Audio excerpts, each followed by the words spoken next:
sat sat in kal hazo ahum hi ta kidang ka sa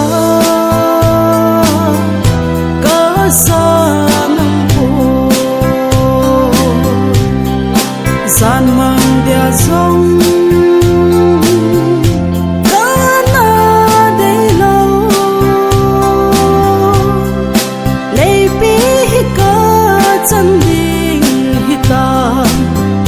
den kay din ka na sing ahi hiền đến nay cô ta dòng lệ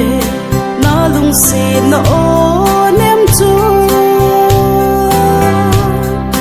bồi nu ka hiền tay tia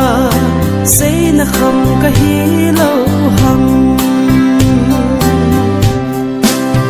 dang ka sa nam po san mang dia song kana de lo lei pe hi ka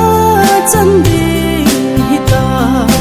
hen ka den kay din ka na sing ai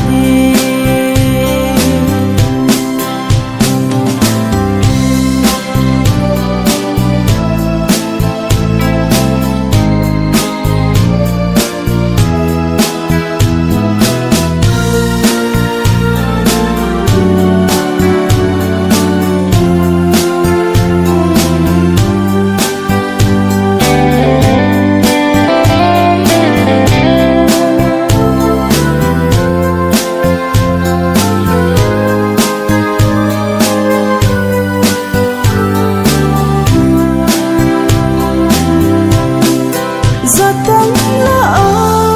ade hen go na kitep na mil hita kinin son nei song leng o iti kamil ding ham chung cho thale thang van asi